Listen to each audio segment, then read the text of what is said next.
Welcome to Zoo World. In this video, you will learn basic study of animal classification. Animals are classified according to a given sequence: phylum, class, order, family, genus, species. But in this video, you will study different phylums of animal classification. There are total 11 phylums of animal classification. You will study all the phylums in this video. The name of phylums are phylum Porifera, Cnidaria, Ctenophora, Platyhelminthes, Aschelminthes, Annelida, Arthropoda, Mollusca, Echinodermata, Hemichordata, Chordata. These are the 11 phylums. But before starting with it, first you will study some common fundamental features of kingdom Animalia. You know that organisms are divided into two types, multicellular and unicellular. But the animals come under multicellular. You will study three different features: levels of organization, symmetry, body cavity. In level of organization, there are four types of level: cellular level, tissue level, organ level, and organ system. Cellular level will come under the phylum Porifera, and tissue, organ, and organ system will come under the other phylums. In symmetry, there are two types of symmetry: radial symmetry and bilateral symmetry. Radial symmetry means the body is divided from the center, which will come under the phylum Coelenterata and Ctenophora, whereas bilateral symmetry means the body is divided into two equal halves. The third feature is body cavity. Some organisms will come under acoelomate, some will come under false coelom, and some will come under true coelomates. So, according to this only, the phylums are differentiated into different types, except Echinodermata, which exhibits both radial and bilateral symmetry depending on the stage. So, this was about the fundamental features of kingdom Animalia. In the next slide, you will learn all the 11 phylums. The first phyla will be phylum Porifera. In this phyla, you will study different features of it. Phylum Porifera is pore-bearing organisms. Example, sponges. Their body have solitary as well as they are colonial. They are sedentary, that is attached to substratum or rocks. They are not free living. They have two types of pores, ostia and osculum. Ostia is for taking the water inside, and through osculum, which is a big opening, the water comes out. Central space is called spongocoel. The skeleton is made up of calcium or silica or some spongin fibers, and they show high power of regeneration. The next phylum is phylum Cnidaria. Animals like hydra, jellyfish, and sea anemone will come under this phylum. They are colonial, solitary, sedentary, or free living. They have cells like cnidocytes with a stinging structure called nematocysts. Two types of body forms are found in phylum Cnidaria: polyp and medusa. The polyp are sedentary tubular structure, example corals, whereas the medusa are jellyfish umbrella-like structure. The next phylum is phylum Ctenophora. These are comb jellies.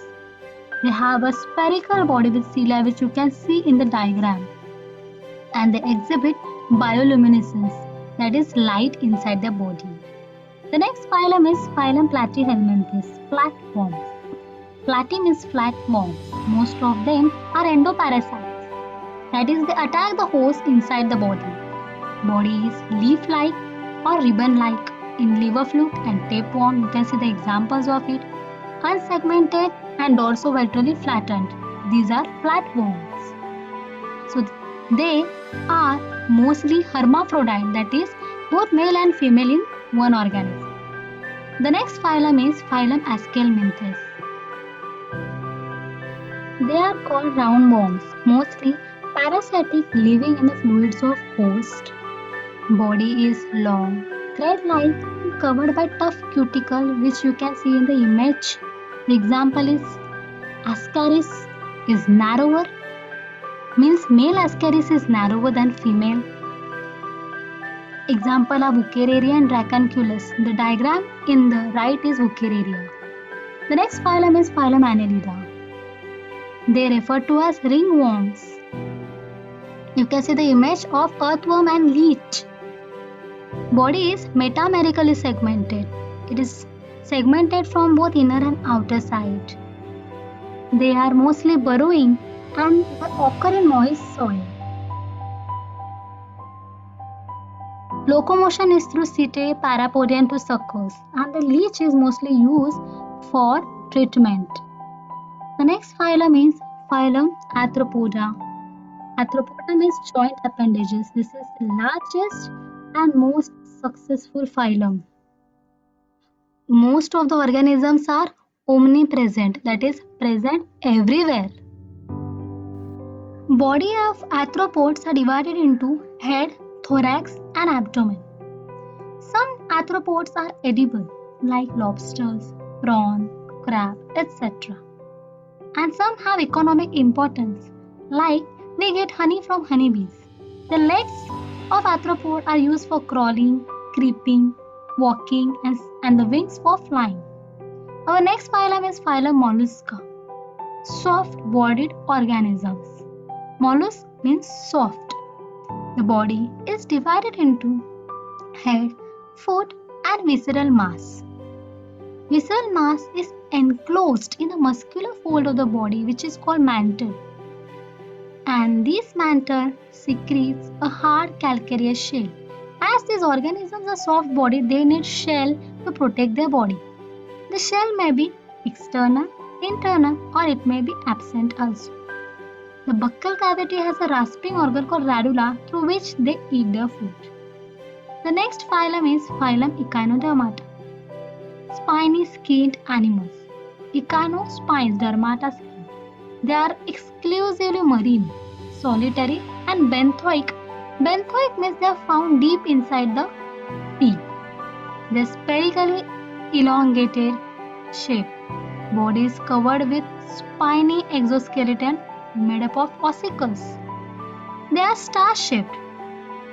They feed on mollusks and the locomotion is with the arms and tube feet. You can see the image of starfish. They show high power of regeneration. The next phylum is phylum Hemichordata. These are known as acorn worms. They are found at the bottom in sea burrows. The body of these organisms is divided into three parts: proboscis, collar and trunk. With the help of proboscis, they burrow in the sea and the other body is used for movement. This phylum is connecting link between non-chordates and chordates. The next phylum is phylum Chordata. Presence of notochord, at least in the embryonic life, is seen in these organisms. Phylum Chordata is divided into three subphylum: Urochordata, Cephalochordata and Vertebrata. The Vertebrata consist of all the higher animals with vertebral column. In my next video, I will give you the tricks to remember these phylums. Thanks for watching. Don't forget to like and subscribe.